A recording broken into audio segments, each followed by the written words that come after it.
Have you ever wondered how some people can walk into a room, say almost nothing, and still change everything? They don't raise their voice. They don't try to convince anyone. They just step back. And somehow, the whole energy shifts. People start leaning in, asking questions, trying harder. Why does that happen? What if you tried the same? What if, instead of reacting right away, you paused? What if you didn't explain yourself so quickly, but chose silence? What do you think would happen if you stopped being so available? Emotionally, physically, mentally? Here's the truth. When people can predict your every move, they know how to control you. Through your reactions, through your impulses, through your need to respond. But the moment you pull back, without warning, the game shifts. The people who thought they had you figured out, they start to doubt everything, and they realize they never really knew you at all. This episode isn't just about saying no or learning boundaries. It's about protecting your peace, your energy, and your identity.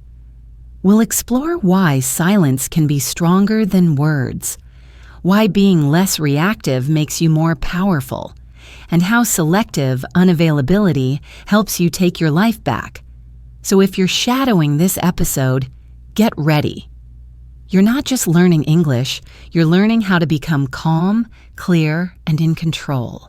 And before we dive in, I'd love to know, where are you listening from, and what are you doing right now? Leave a comment. I always enjoy hearing from you. And now, let's dive in. Why do people take you for granted when you're always there? Let's be honest. When you're always ready to help, always replying fast, always present, it sends a message. It tells people, I'm available. You can have my time, my energy, my attention, anytime. At first, they may thank you, they may admire your kindness, but over time, something changes. You become predictable, expected, normal. People stop appreciating your effort because they know you'll always say yes. Have you noticed that? The more available you are, the less people value your presence. And the more you feel empty inside, it's not your fault. Society teaches us to be good, to be generous, to be helpful. But no one warns us about the cost. Because here's the truth. Your energy is not unlimited. Your attention is not free. When you give too much of yourself to people who don't respect you, you lose a part of yourself. You start to feel invisible. Not because you're not important, but because you've become too easy to reach. In this episode, we'll learn how to shift that, not by being cold or selfish, but by becoming more mindful of who, when, and why we respond. Less reaction, more intention. That's how you stop being used and start being respected. What does it mean to be selectively unavailable? Selective unavailability doesn't mean ignoring people just to be difficult. It means choosing peace over pressure. It's the decision to say, I don't have to react just because someone expects me to. You're not being mean. You're being intentional. When you're selectively unavailable, you give yourself space to breathe. You don't reply to every message instantly. You don't join every conversation. You don't explain yourself all the time. Instead, you pause. You observe. You think. And only when it feels right, when it protects your energy, you respond. This changes how people see you. You're no longer the easy fix or the always there friend. You become more respected, more centered. Selective unavailability is a form of self-care. It teaches you to say no without guilt, to protect your time without apology. And here's something important. People who get angry when you become less available, We're often the ones benefiting from your overgiving. That anger is not your fault. It's a sign that your silence is working. It means your energy is no longer easy to control. So don't rush to fix their discomfort. Stay grounded. You're building a new identity, one that values silence, boundaries, and peace. Why do we feel guilty for protecting our time? Many of us were raised to believe that being available is a sign of kindness. We think, if I don't reply quickly, I'll hurt someone's feelings. If I don't show up, they'll think I don't care. If I say no, I'm being selfish. These thoughts are strong, but they are not always true. You're not a bad person for protecting your energy. You're not cold for needing space. You're not selfish for choosing rest. You're human, and your time, your mind, your heart, they all need protection. Guilt often shows up when we start changing, when we break habits of overgiving. But guilt is not always a sign that you're wrong. Sometimes it's a sign that you're growing. You're stepping out of the role people expect you to play, the helper, the fixer, the yes person. And that shift is uncomfortable, not just for you, but for them. That's okay, because healing isn't just about feeling good. It's about doing what's right, even when it feels strange. So next time you feel guilty for not being instantly available, pause. Ask yourself, am I protecting my peace or just avoiding someone else's disappointment? That small question can change everything. How do people manipulate you through your own kindness? Let's talk about something difficult, but important. Kind people often get used, not because they're weak, but because they're open. If you're someone who listens deeply, replies fast, always helps, you become a target for emotional manipulation. Some people notice your kindness and use it. They call you only when they need comfort. They send messages only when they want attention. They ask for favors, but never give back. And when you try to step back, they guilt you. They say, you've changed. You don't care anymore. You're acting strange. But what they really mean is, you're no longer easy to control. And that's a good thing. Selective unavailability breaks this cycle. It says, I'm no longer a tool for your comfort. I choose when and how I connect, not you. It's not about cutting everyone off. It's about recognizing the difference between real connection and emotional usage. Real friends respect your silence. Manipulators fear it. So start noticing who texts you only when they need something. Who disappears when you say no? These signs aren't there to hurt you. They're there to wake you up. You deserve peace, not pressure. Why is silence more powerful than words? Most people think power is in how fast you respond, how loudly you speak, how much you explain. But often, the real power is in silence. Silence gives you space to think before you react. It keeps your emotions safe, especially when someone is trying to provoke you, and it teaches others something important. You're not controlled by every comment, every message, or every mood swing. Some people use words as weapons to attack, blame, or test you. And when you answer quickly, emotionally, you fall into their game. But when you're silent, you're in control. You're not ignoring them to hurt them. You're protecting your mind. You're choosing peace over drama. This makes people uncomfortable, especially those who are used to your reactions. But silence has a way of revealing truth. It shows who's calm and who's trying to control. So next time someone sends a message that feels heavy, pause. Don't rush to answer. Breathe. Let your silence speak for you, because not every message deserves a reply. Not every invitation deserves a yes. And not every fight needs your voice. Sometimes the strongest thing you can say is nothing at all. What happens when you stop reacting automatically? Have you ever said something in the heat of the moment and regretted it later? That's what happens when we react without thinking. Automatic reactions often come from old habits, not clear choices. They're fast, emotional, and usually designed to protect ourselves.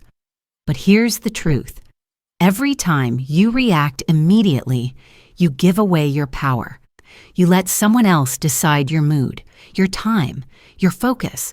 But what if you stop doing that? What if, instead of reacting, you started observing? When someone makes a passive-aggressive comment, don't fire back. When someone ignores your message, don't beg for answers. When someone pushes your limits, don't explode. Just breathe, watch, wait. This doesn't mean you accept disrespect. It means you respond on your terms, with clarity, not chaos. It creates space to think, to choose, to stay in control. Selective unavailability isn't just about being offline. It's about stepping out of old patterns and stepping into emotional power. And with every small pause, you become stronger, not harder, not colder, just more centered. Why do people fear your silence? It may sound strange, but silence can be scary, not to you, but to the people who are used to controlling you. When you stop explaining yourself, when you stop replying right away, when you stop giving them easy emotional access, they panic. Why? Because silence creates distance, and distance forces them to face themselves. Your silence takes away their comfort, the comfort of knowing they can always reach you, control you, or guilt you. So what do? They poke, they push, they try to make you explain your quietness. They may even accuse you. Why are you acting strange? But here's the secret. You're not acting strange. You're healing. You're growing. You're learning that you don't owe everyone your attention. You don't have to reply to every feeling they throw at you. You are not their emotional sponge. So if someone is angry about your silence, don't break it just to make them feel better. Stay grounded, because your silence is not the problem. It's the mirror they didn't expect. How do you set boundaries without feeling rude? Setting boundaries can feel uncomfortable, especially if you're someone who wants to keep the peace. But let me remind you of something important. A boundary is not an attack. It's protection. It says, this is what I'm okay with, and this is what I'm not. That's it. You don't need to shout.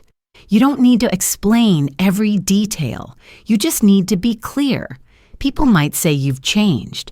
They might call you cold or distant, but the truth is, you're just tired of carrying what's not yours. Here's a gentle way to start setting boundaries. When someone asks for something you can't give, say, I can't do that right now. When someone expects an instant reply, say, I'll get back to you when I can. You're not being rude. You're being honest, and honesty creates respect. Even if it feels uncomfortable at first, remember, the people who truly care about you will understand. They might need time to adjust, but they'll respect you more, not less. And those who don't, let them go. Your peace is not up for negotiation. Why is over-explaining a trap? Do you ever feel like you need to explain everything you do? I didn't reply because I was tired. I didn't come because I was busy. I didn't respond fast because I needed a break. It sounds polite, but often It's a trap. Overexplaining comes from fear. Fear of being misunderstood, judged, or rejected. But here's what really happens. The more you explain, the more people feel entitled to your time. You train them to expect answers, reasons, justifications, every time. And slowly, you lose your freedom. Selective unavailability means breaking this habit. It means learning to be silent without guilt, unavailable without panic, present with yourself first. You don't owe everyone an explanation. You can be kind and still say less. You can be honest and still protect your privacy. In fact, real respect grows in silence. So next time you feel the urge to explain, pause. Ask yourself, am I explaining to connect or just to defend myself? You don't need to defend your peace. You just need to live in it. That's the real power. What does it mean to withdraw with purpose? Sometimes you don't need to argue. You don't need to block, shout, or prove your point. You just withdraw, quietly, calmly, and with purpose. Withdrawing doesn't mean giving up. It means choosing your peace over a battle that doesn't serve you. It's a form of protection, not weakness. When you withdraw with purpose, you're saying, I don't want to fight for a place in someone's life. I don't want to be where I'm not valued.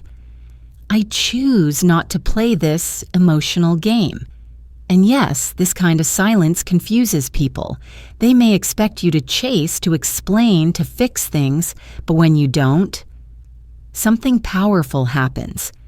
The energy they used to take from you, you keep it. You use it to heal, to grow, to reconnect with yourself. You're no longer stuck in their story. You're writing your own.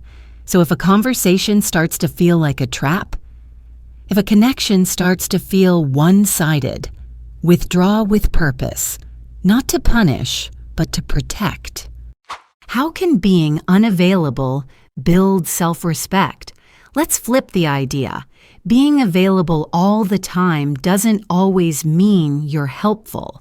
Sometimes it means you're afraid to be alone, or afraid to disappoint, or afraid to lose someone. But when you start saying, not now, no thank you, or simply, nothing at all, something shifts. You begin to feel stronger. You start hearing your own thoughts again. You begin to feel whole without constant contact. And that's where self-respect is born. Because self-respect isn't just about confidence, it's about choosing what honors your peace. It's about knowing that your presence is valuable and should not be wasted. Selective unavailability sends a quiet message. My time matters. My energy matters. My life is not open 24/7. This creates space for better people, better conversations, and deeper connections. People who respect your space are people who deserve a place in your life. So don't be afraid to be less available. Every time you protect your space, you grow your self-respect, and that is priceless. What happens when others try to test your limits? As you become less available, something strange may happen. People may start testing you. They'll send texts that sound urgent. They'll try to guilt you. You used to care. They'll make you feel like you're doing something wrong for simply needing space. This is not about you. This is about control. When people lose easy access to your energy, they panic. They try to pull you back into the role you used to play. The always there, always helpful, always explaining version of you. But now, you've changed. You respond slower. You say less. You breathe before you speak. And this drives manipulators crazy. Why? Because their control depended on your quick reactions. Your emotional availability was their tool. But not anymore. This is where you stay strong. You remind yourself, just because someone is upset doesn't mean you're wrong. Just because someone is loud doesn't mean you need to answer. Let them feel what they feel. You're not here to manage everyone else's emotions. You're here to protect your own. How does selective unavailability help your mental health? Your mind is like a garden. What you allow in, the messages, the people, the noise, will grow. If you're always connected, always replying, always giving, there's no space to rest, no space to reflect, no space to recover. That's when you start feeling anxious, tired, confused. Selective unavailability gives your mind space to breathe. When you stop answering everything right away, you create silence. And in that silence, you begin to hear yourself. You notice how you feel, not just how others want you to feel. You notice what's important and what's just noise. This brings clarity, peace, stability. You become less reactive, more grounded. Your nervous system calms down. You sleep better. You focus better. You start living from the inside out, not just reacting to the outside world. So don't see silence as distance. See it as healing. Your mind needs it, and you deserve it. What should you accept? And what should you walk away from? Let's be clear. Not every situation deserves your energy. Not every person deserves a response. So how do you know what to accept and what to walk away from? Here's a simple guide. If it brings peace, accept it. If it brings chaos, release it. If it respects your time, make space for it. If it drains your energy, distance yourself. You don't need to fight everything. You don't need to prove your point every time. You just need to feel the difference in your body. Does this person make you feel safe or small? Does this message open your heart or tighten your chest? Your body knows. Selective unavailability means trusting that wisdom. It means choosing not to participate in every argument, every demand, every drama. Not because you're afraid, but because you're wise. Your peace is your responsibility. Protect it like it's sacred, because it is. Why is it hard to change your patterns? When you first start being less available, it feels strange. You might feel guilty. You might feel selfish. You might even feel scared. Why? Because your old identity is breaking. You're no longer the yes person. You're no longer the one who fixes everything. And people will notice. They might question you. They might try to pull you back into your old role. But this discomfort is necessary. It's part of the process. Every strong boundary comes with growing pains. Every new habit begins with resistance. This is how you build a new you. One who doesn't explain everything, one who doesn't reply out of guilt, one who doesn't fear being misunderstood. And it takes time. But with each small act of silence, each delayed reply, each clear no, you're rewiring your life. You're building something stronger. And one day, it won't feel uncomfortable anymore. It will feel natural, normal, right. What do you lose when you stop being always available? When you stop being constantly available, yes, you will lose things. You might lose people who only liked you for your kindness, not your wholeness. You might lose roles that made you feel needed, but also made you feel small. You might lose fake peace, the kind that keeps you quiet just to avoid conflict. But what do you gain? You gain time. You gain mental space. You gain energy. You gain truth. You learn who really respects you and who just used you. You learn how to hear your own voice, not just the noise of others. And you learn how powerful it feels to say nothing and still feel strong. The people who stay after you stop overgiving are the ones who matter. They love you, not your availability. They care about you, not your quick replies. And the rest? Let them go. You're not losing them. You're finding yourself. How does this change your relationships? When you stop being always available, your relationships shift. Some fade away, some grow deeper, some completely transform. And that's a good thing, because now your connections are based on respect, not routine. You're not just reacting to people, you're choosing who and how you connect. You attract people who honor your space. You communicate more clearly, more calmly. There's less pressure, more presence. You no longer feel like you owe people parts of yourself. You share because you want to, not because you feel forced. This creates something rare, real intimacy, real friendship, real peace. Because the truth is, availability doesn't create closeness. Presence does. And presence comes from being centered, rested, and whole. Selective unavailability creates space for that, for better love, better friendships, and better self-respect. Why is peace louder than attention? In a world that celebrates noise, peace is rare. Everyone is talking, posting, calling, reacting. But very few are quiet. Very few are still.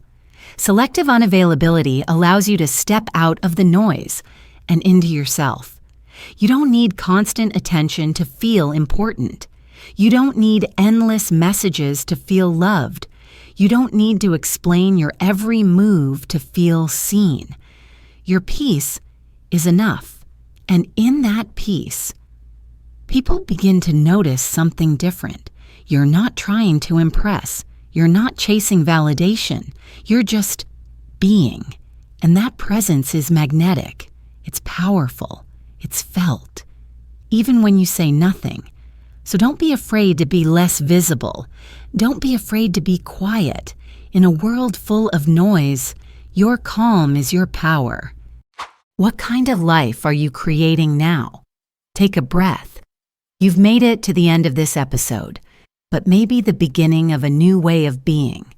You're learning to say no, to respond slower, to protect your space. You're learning that silence is strength, not weakness. That peace is power, not avoidance. And that being selectively unavailable doesn't mean you're distant. It means you're deeply connected to yourself. This isn't about building walls. It's about building respect. It's not about pushing people away. It's about inviting better ones in. You are not here to be constantly reachable, constantly useful, constantly reacting. You are here to live, to feel, to breathe, to choose. So today I ask you, what kind of life are you creating now? One built on people-pleasing or self-respect? One based on noise or calm? Leave a comment and let me know. What part of this episode spoke to you the most? And if you're shadowing with me, don't stop now. You're not just learning English. You're learning boundaries. You're learning peace. And you're learning how to come home to yourself.